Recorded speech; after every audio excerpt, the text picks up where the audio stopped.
નમસ્કાર દર્શક મિત્રો, ગુજરાત રાજ્યના ભાવનગર જિલ્લાના તળાજા તાલુકામાં સ્થિત 700 વર્ષ જૂનું ગોપનાથ મહાદેવનું એક એવું મંદિર આવેલું છે જ્યાં બે ધ્વજ લહેરાવવામાં આવે છે.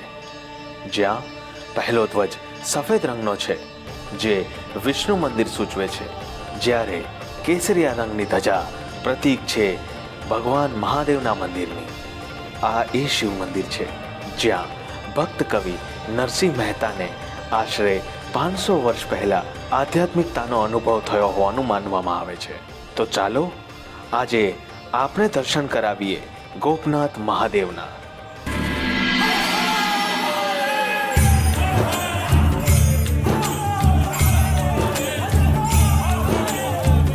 ત્યારે સૌથી પહેલા અમારી નજર એક એવી પ્રતિમા પર પડી જે આજે પણ આ જગ્યાના ઇતિહાસની સાક્ષી પૂરે છે.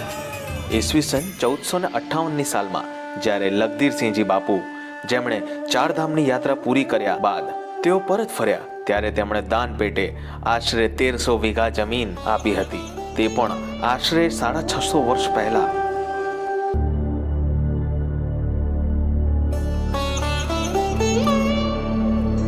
અહીં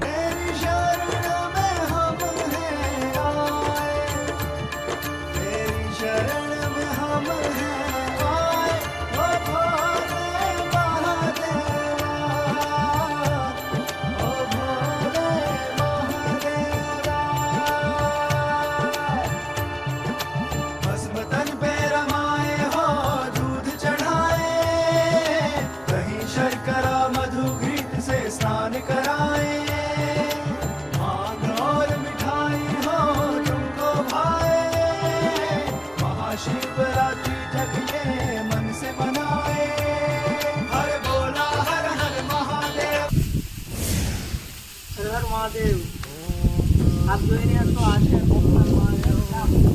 નરસિંહ મહેતાએ કર્યું હતું અને એનો તપોભૂમિ થઈ શકાય એવું ગોપનાથ મહુવા તાલુકાની નજીક આવેલું છે. એક સરસ મજાનું સ્પોટ છે. અહીંયા વાર તહેવારો ઉપર લોકોને ભીડભાડ ફૂલ હોય છે અને અહીંયા આ જગ્યા ઉપર અત્યારે તમે જોવા જાઓ તો શાંતિનો માહોલ. અમે જે તમે અત્યારે આવ્યા છીએ તો અમારી સિવાય કોઈ છે જ નહીં. એટલે કહેવાનો તાત્પર્ય એવો છે કે નરસિંહ મહેતાએ ત્યાં જવું કર્યું હોય અને તપોભૂમિ ઉપર એક વાર આપણે જોવા જોઈએ તો આપણે નરસિંહ મહેતાને આપણે જોઈએ.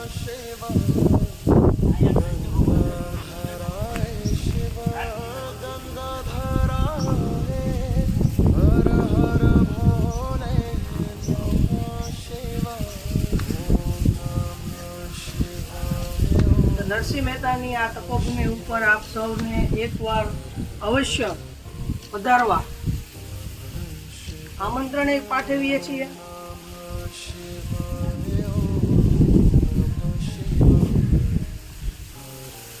આ જન્મભૂમિ ઉપર આપ સૌ એકવાર પધારો અને આનો આનંદ મેળવો. હર હર મહાદેવ.